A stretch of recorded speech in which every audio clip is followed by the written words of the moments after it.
The EP Podcast. Heard everywhere podcasts can be found, and always at theeppodcast.com.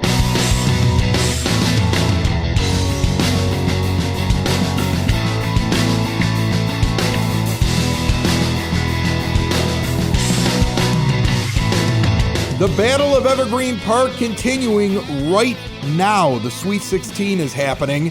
By the end of Tuesday, we will be down to 8 to see who is the best of Evergreen Park. My name is Chris Lanuti. Welcome into the EP Podcast. A great local guest down here today. Joining me in studio. About halfway through the interview, I realized this guy is a big deal. You're going to want to hear this one.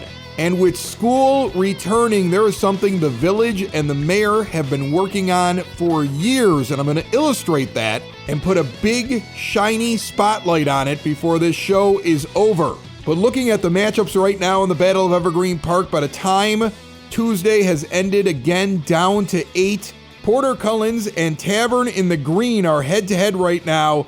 Spoke and Vine going up against Unidad. The winners of both of those matchups will face each other in the Elite 8. La Cocina Jalisciense head-to-head with Pappy's. The winner takes the comfort food bracket and will go up against the sweets bracket, where Wolf's Bakery and Cravings are head-to-head right now. Who has the best pizza? Rosangela's and Baracco's going at it right now. Beer versus breakfast. Bialy's against Heart's Saloon. In our fitness category, core fitness and physical therapy, trying to win that over Worry Taekwondo. And over at the Plaza, will it be Macy's or TJ Maxx? Voting on the Sweet 16 closes at the end of the date of this release, Tuesday, the 20th of August. The Elite 8 happens on Wednesday and Thursday. This episode of the EP Podcast and every episode brought to you by the First National Bank of Evergreen Park. When you're setting up the kids for school, don't forget one of the most important things, a student checking account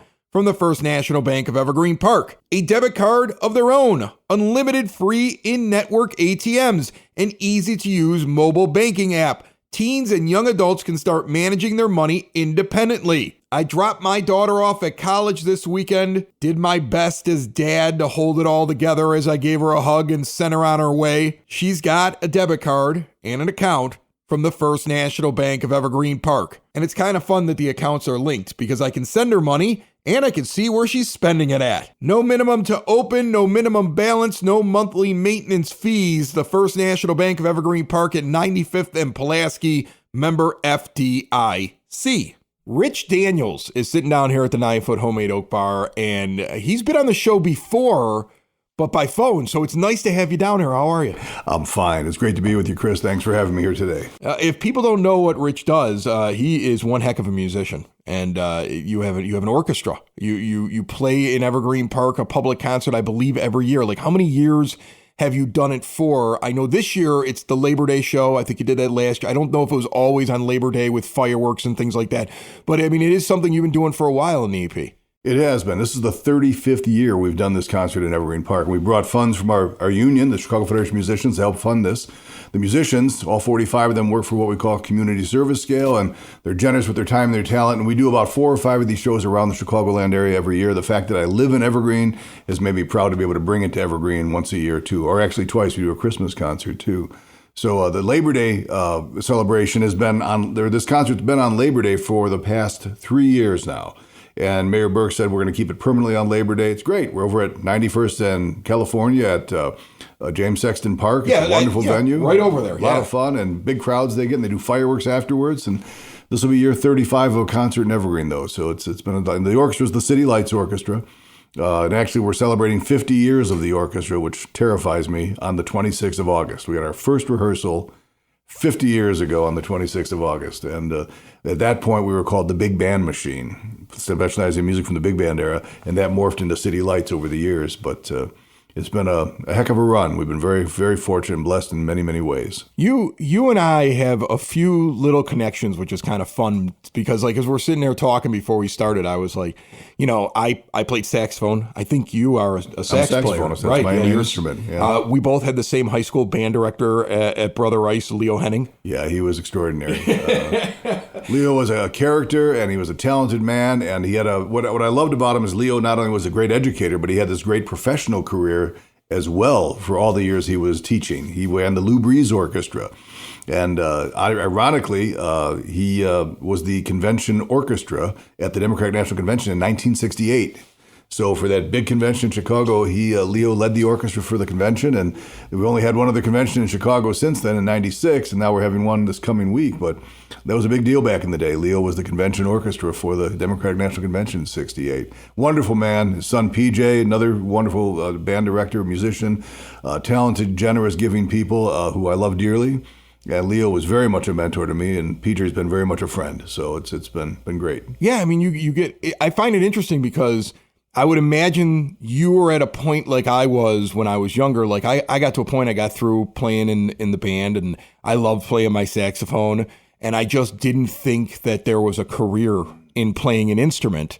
And you took that leap, man. I mean, like, I think that's cool because you took that leap, because I don't know, there was a lot of kids that when they're younger, they get into music, but they're not really sure, like, can I do this forever? And you had a little bit of faith in yourself for sure. Take me through that decision making and getting to be what you are right now. I was very fortunate in many ways. I had amazing parents who were not skilled in music at all. They both just pretty much got through high school, and they weren't into the arts or anything like that, but they saw the passion I had for music, and they encouraged it all as much as I could ever remember. They were amazing that way, especially for blue-collar people from the South Side, having one of their children go into the arts like this at a level that's completely unknown. How do you make a living at this?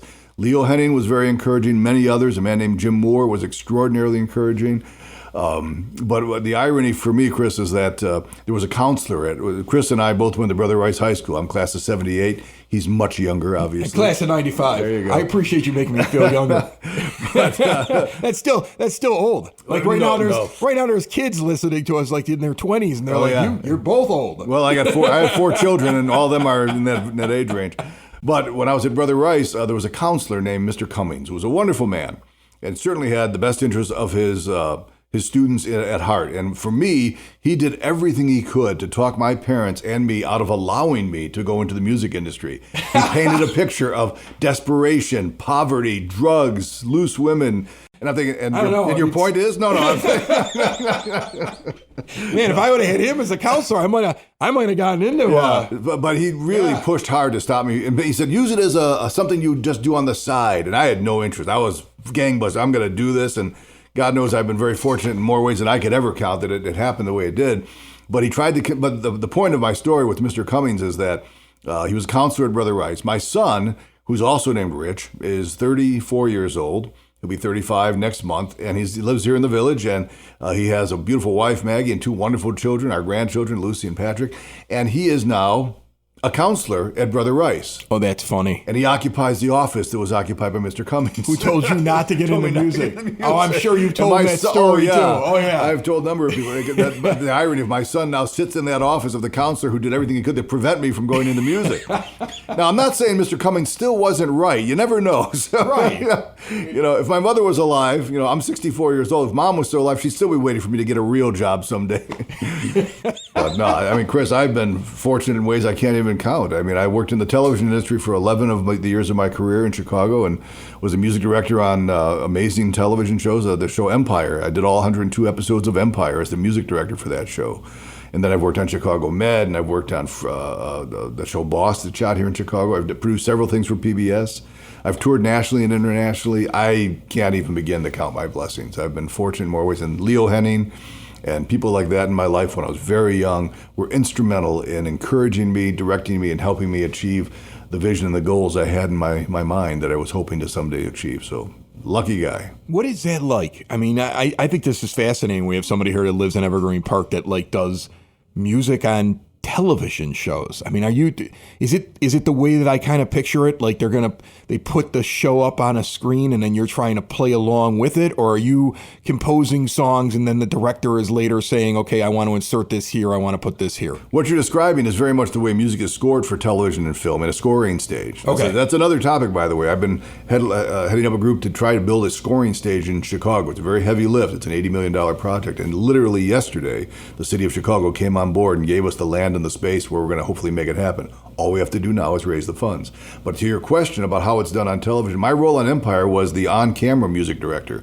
So we recorded some music for the show, but Empire was a music show. So we had all these extraordinary guest stars, Alicia Keys, Snoop Dogg, Jennifer Hudson, Patti LaBelle. I mean, for 6 years, it was 102 episodes of amazing guest stars.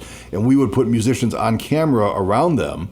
And we'd want to make sure it looked real, and then we'd coach the cast, we'd coach the musicians to make it all look and feel right. The score was done by somebody in LA. The songs were produced largely in Chicago, and then sometimes we would be allowed to take the hip-hop songs and the R&B songs that were on the show and then sweeten them. We would add brass, winds, strings, percussion. We would add additional vocalists. My production partner, a man named Jeff Morrow, one of the finest vocalists in America today, became the vocal producer for everything on Empire. And it was a great run of 102 episodes. We put over 400 young people on camera. These were all high-paying union gigs for SAG-AFTRA, the American Federation of Musicians, and they were great opportunities. Empire, on its first episode of season 2, we had a viewership of 29 million people. Those are sports numbers, for an episodic television show. So it was created by Lee Daniels, who's no relation to me, but people wondered for the first couple of years, is he related to Lee? Yeah, they're like, how did this guy get this job? Right. I think I'm going to let him think that. Let him think we're brothers from another mother. I'm all over it. And Lee became a friend, and we worked together on the show. And Danny Strong was the other co-creator of Empire. Danny's a young, talented man who's gone on to create, he did the television show Dope Sick that was out last year. He did all 10 episodes of that. He wrote and directed that. He also was with Lee when they did the motion picture The Butler together. He also did another movie called Game Changer about the 2008 campaign in a presidential race. And yeah, tons of talented people coming through Chicago to do these shows. I've been lucky to be a part of them in some way on a number of them. Like I think I worked on 12 different shows over 11 years. But to see television and film come to Chicago or Illinois in that way has been incredible. We never thought it would happen. They built a 51-acre movie studio at 16th and Rockwell called CineSpace, where they have 60 stages. It's the largest. I had no idea something like that. Right, no one does. Wow. It's 51 acres, 60 stages. It's massive. It's the largest. 16th and Rockwell. 16th and Rockwell, the old Ryerson Steelworks. They took it over and converted it, multi-million-dollar conversion. It's extraordinary. And now they built more studios at 31st and Kedzie. Yeah. 10 more studios going up there. And now there's another company called the Field Studios building at Diversey and Pulaski. I just toured those studios 2 weeks ago. They've got 5 stages there right now. And now there's more stages being built at 79th and Stony called the Regal Studios. Chicago is having a renaissance of production for television and film. So a scoring stage, which is what I'm helping to try and build, is a necessary piece of infrastructure that Illinois, Chicago, and the Midwest desperately needs, where the music will be recorded here in this community with the very talented musicians we have. When John Williams wrote the score to the Lincoln movie, he wanted to use the Chicago Symphony Orchestra. Well, you're John Williams, you're going to get what you want pretty much. But he wanted to use Chicago Symphony because they're amongst the best musicians on the planet. So to do that, they had to bring mobile trucks into Chicago, into Orchestra Hall, record them there, and create a scoring stage out of nothing to a very expensive level. I'm sure it cost millions of dollars to do. But he's John Williams. He's John so Williams, and he wants. wanted the CSO, right. And he got it, and it was fabulous. But to have a scoring stage here would make this a very accessible project and process for anybody who wants to score music in Chicago for these shows. So high hopes for that. And it's a great experience to be a part of it. And it was, like I said, there were 11 or 12 shows I worked on. And Empire was the biggest and the longest run.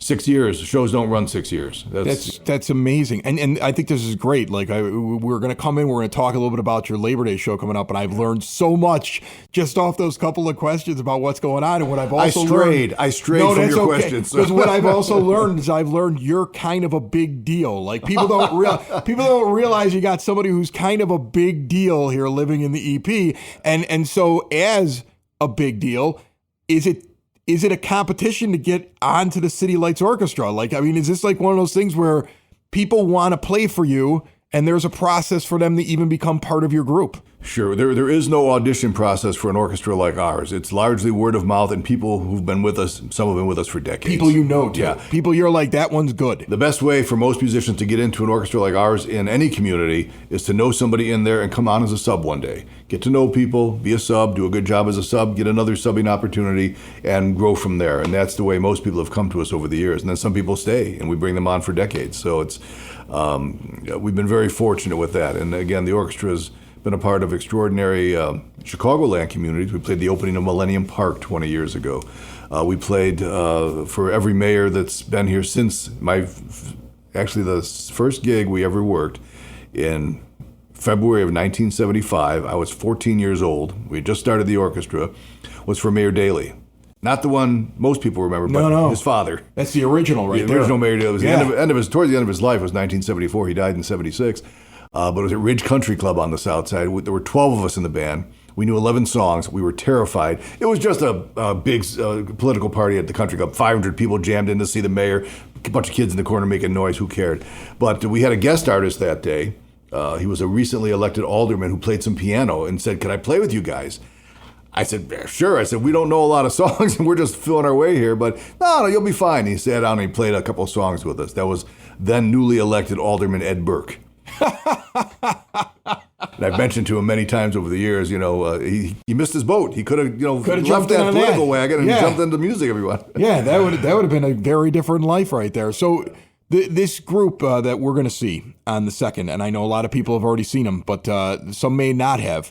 How big is it, and what are they going to hear? Sure. This is the City Lights Orchestra. There's 45 musicians. We have, of the 45, 6 really talented vocalists, extraordinary vocalists, some of whom have been with us for many years. They're going to hear a wide range of American popular music. So everything from what we call boomer rock for music that was like popular in the 60s and 70s to some of the more contemporary stuff, some patriotic stuff we always do at this show. We always do a tribute to the armed forces, which people embrace, and we invite people from the various branches of the service to stand up when we play their song, or if you have a loved one in the armed service, we invite them to stand up in tribute to their loved one who served or is currently serving. We do something that allows people to sing with us. "You Are My Sunshine." There's a wide range of music. The vocalists range from Bruce Matty, who is a founding member of the Chicago band, the New Colony Six, Suzanne Palmer, who's been with us for years, Linda Clifford, 5-time Grammy-nominated artist, Mark Madsen, extraordinary voice who sings in the style of Frank Sinatra, Bradford Newquist, another extraordinary standards singer, and then Paddy Homan, a newer addition to our entourage. Paddy is from Cork, Ireland, and he is an extraordinary Irish tenor. And in this community, he plays very well. People love Paddy. This is the place for him to be. And he has a TV show that I produced for him called I Am Ireland that aired on PBS, and it continues to air to this day. When something gets picked up by PBS, they play it over and over and over again. Everyone knows that. But his show, I Am Ireland's had over 1,000 airings nationwide since we aired it first in the spring of 21. So in 3 years, it's had over 1,000 airings. And it features the City Lights Orchestra with him singing. It was filmed during the pandemic, so it's in pandemic style so that everybody is in a little box and everybody had to film themselves at their own homes. We almost killed our video music editor because he got 1,200 tracks he had to turn into a 1-hour television show. But it's available online. I Am Ireland, Paddy Homan, City Lights Orchestra. We filmed Paddy and his 3 musicians at Old St. Pat's on the altar. Everybody at a distance, masks. It was crazy to work. It had to be nuts. It had to be nuts. I remember so my daughter started at Brother Ice. She also plays saxophone. So a bunch of saxophone players. Saxophone's the theme here. Rich plays it as well. So do I. And she played it. And her freshman year was the first year of it. So it was already complicated. Like she barely got to go to class. I remember they tried to put on a band concert like at the end of that year in the Brother Ice gym. And the kids had never played with each other. And it was like first time they were all going to play it together, and they were sitting like with these big open spaces. And it was like that is one of the things, like it probably just killed music programs, made it harder for you to do your art. That had to be just one of the most difficult times. It was the most difficult time in the lifetime of anybody in the creative arts. I could tell you that all of our musicians are union musicians. They belong to the Chicago Federation of Musicians, a subsidiary of the AFM, and that we realized, as some other sectors did, 100% unemployment. It wasn't like some of them were working and some of them were not. It was 100% unemployment, and it was horrible. So, and I mean, I'm an older person, and I've been established. I've been blessed, like I said, in many ways I can count. So it didn't affect me the way I watched it affecting many, especially younger players who were trying to raise families or start careers or whatnot, and they were dying economically and artistically. Not being able to play and not being able to be in performance spaces. This went on for a while. I mean, this started on March 13th. I remember we were shooting what was the last episode of Empire, season 6. Oh, there's a note of it now. There's a new book out. There's a new book about the crisis with the city, and I guess the EP podcast is mentioned in it because the guy who runs the Southside Irish Parade came on our show and said he wasn't going to cancel the parade for a stupid virus. Yeah. And then it became like a big thing in Lori Lightfoot's office, and then all of a sudden it became like And I don't know if that's the exact quote. You can find the book, though. It's really funny. Like, we got mentioned as we were in the middle of the whole thing suddenly. Yeah. We're like a 2-paragraph thing. Wow. But yeah, it was like, yeah. Well, we shut the world down. Crazy times. Crazy was. times when it happens. And then, like, we were just talking beforehand, my son, Nick, is over at Most Holy Redeemer, and he's taking up drums this year, and he's going into the 4th grade. How wonderful. And you were like, oh, they have a program again. And I'm like, yeah, because it died. Like, that was the other thing. Like, I think music's really important for kids. I'm sure you agree for that. All 4 of our children played. None of them pursued it, but all 4 of them played in the band program in grade school and high school. Yeah, I made them all start. Like, the middle guy, like, he played trumpet for a couple of years, and he lost interest in it. And I'm not going to force you to do it. Right. But the oldest one now, you know, playing saxophone, and she's going to go play it in I don't know which band at U of I, but they've offered her for a couple of different ones. How wonderful. And she's got it sitting upstairs right now, getting ready to move, and it's with all of her stuff. She's bringing her sax with her, and he's just starting out the drums. And I think it's so important for kids to at least give that a shot, because I think it's great for them, and it's good developmentally. Absolutely. You access a part of your brain that you don't access in other ways with music. Music brings you to other spots of awareness and intellectual activity that you may not have. Actually, music and math are very closely connected. And so, but the skills you do, and you look at the band programs in many successful high schools and in grade school programs, a lot of the children in those programs tend to be at the tops of their classes for other disciplines. So they gravitate towards this too. And I think it only helps to enhance their intelligence and their ability to cognitively process things. So it's a great benefit to allow your children to experience playing a musical instrument at some point in their lives. Chris, for years, I did a lot of corporate shows. I was the music director for McDonald's Corporation for 25 years. We did shows around the country, and then we did shows for other huge corporations, Motorola, IBM. Oh my gosh, I can't even name them all. But we talked to a lot of the execs, and we'd interact with a lot of the people who were running these people from the C-suite people. And some of them had a musical background, and all of them wished they did. It was extraordinary when we allowed them to be guests inside the orchestra in whatever town or city we were doing a show in, and we would we would allow them to become a part of the orchestra and dredge up their old skills. It was life-changing and life-affirming to them. Music is... It's an indelible quantity. I mean, it really is. You can't touch it. You can't see it. You can't smell it. You know, we look at instruments. We look at notes on the page. It has nothing to do with what we hear and how we perceive it. And it lasts a microsecond. It passes through our minds so quickly. Yet, you talk to people who have Alzheimer's, and they can't remember what they had for breakfast today, but they can remember a song they learned 60 years ago. There's something in the way music affects our lives, and to allow children to experience it at an early age is so important. Every parent should allow their child to be participating in a music program at some level, at some early stage of their life.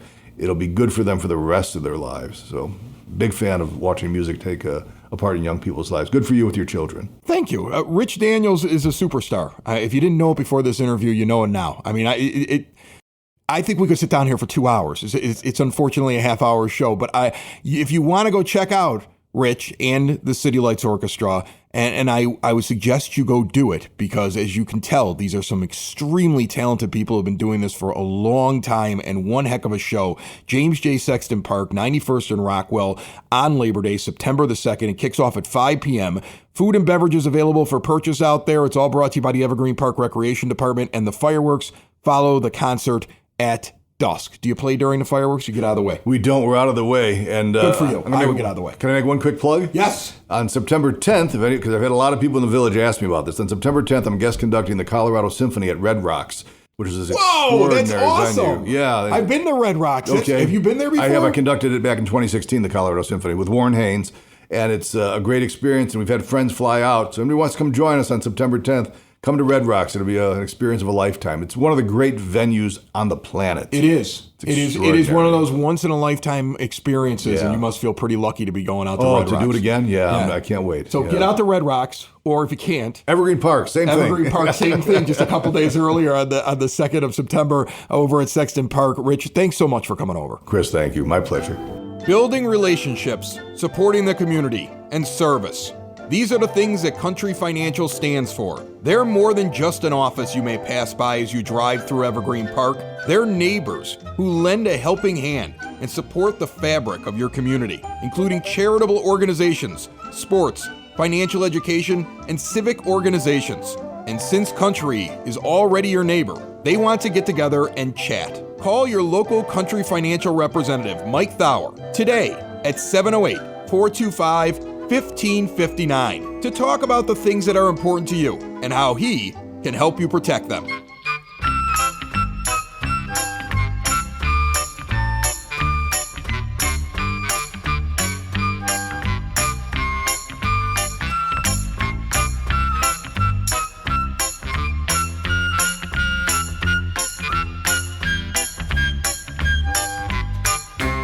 It is now time for your EP podcast, Word on the Street, brought to you by Spoken Vine Wine Bar and Bottle Shop, northeast corner of 95th and Kedzie. A couple of weeks ago, I was out there with Frank Murray from the Evergreen Park Public Library. They have all kinds of new dishes there. The time before that, we were trying sangria. Summer is sangria time. I am very curious what we are going to get there next week. You don't have to wait. Try out all the delicious wines, check out the incredible menu. If you find something you like, you bring it home afterwards from the bottle shop. A 21 and over establishment. See more at SpokenVineWines.com. Speaking of Frank and the library, looks like he's bringing back fantasy football. And I can't wait to find out how he's doing this because I went to evergreenparklibrary.org and I saw there are 50 spots remaining for fantasy football. How are they doing that? I'm intrigued. You have until September the 3rd to get in on the library's fantasy football draft.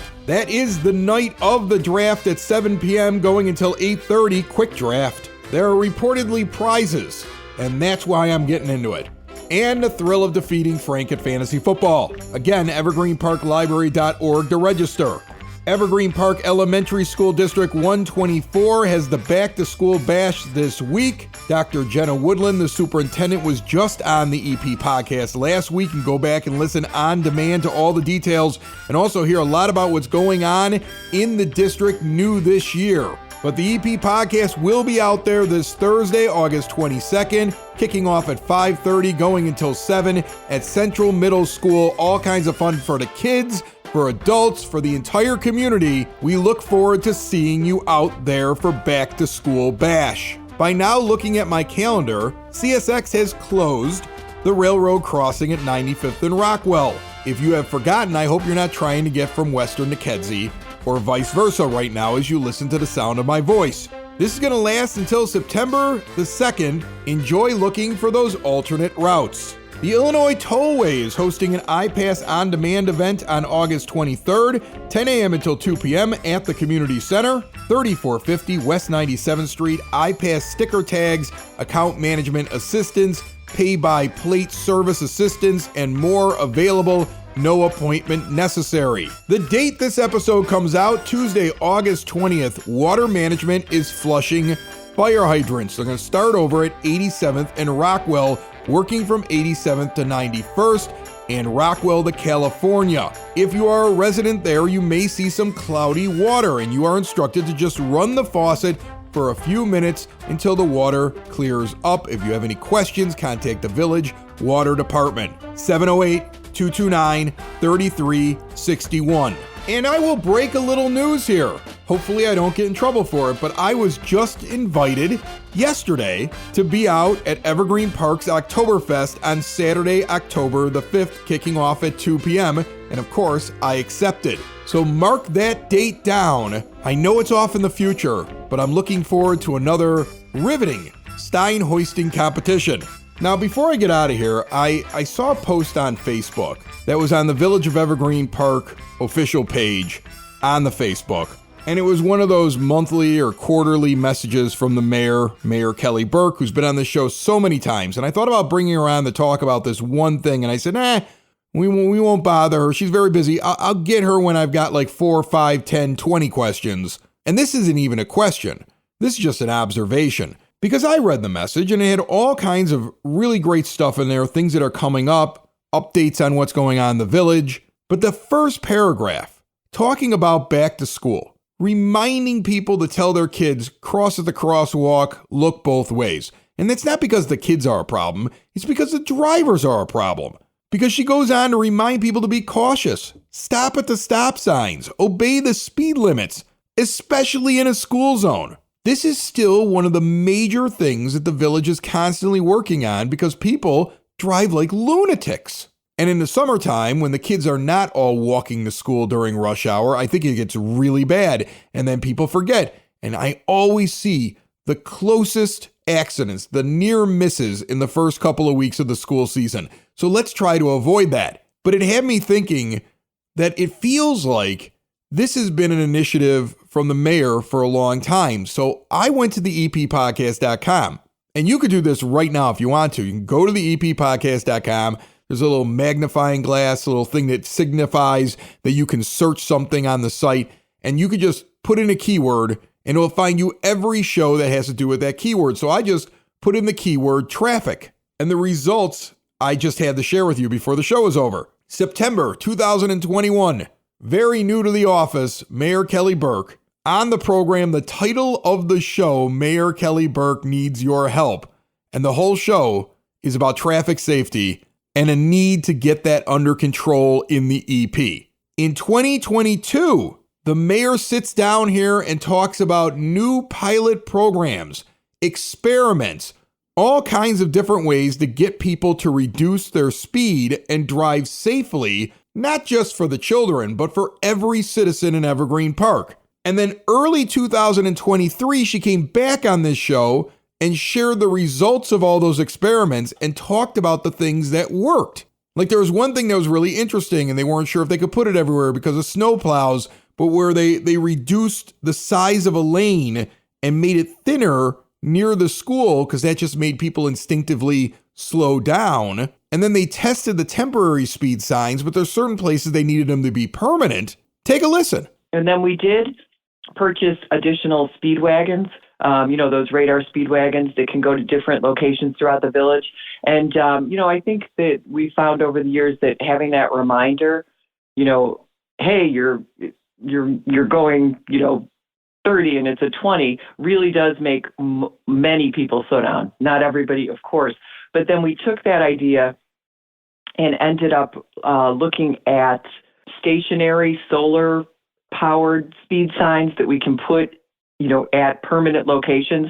And we got a grant from AAA through, God bless Sarah Klein, the former chamber president, who's the manager at the Evergreen AAA and also a village resident. And she was instrumental in helping us get this grant through AAA. And we've been able to purchase 6 of these solar signs. We don't have them yet. We'll be putting them up, but, kind of focusing on the schools and the parks, and really another reminder for people to slow the heck down. Oh, those really do work. My little guy in the back seat yells at me. He goes, Dad, it's blinking. It's blinking, Dad. He's the one who sees it because I'm the one who's not paying attention. But you're right. They are effective. Right. That's a great thing. So you hear it right there. This has been something going on for years. And I drive by those signs now. I think I see 2 of them in my drive in the morning back and forth taking my kid to school. And the amazing thing is, first off, this shows you how local government works because there is a problem and then there's a constant movement to fix the problem. And they really have done a really good job of reducing the issue, being pragmatic about finding out what works and what doesn't work. But you're still having to beg people to slow down. That's crazy to me. Listen, school's back.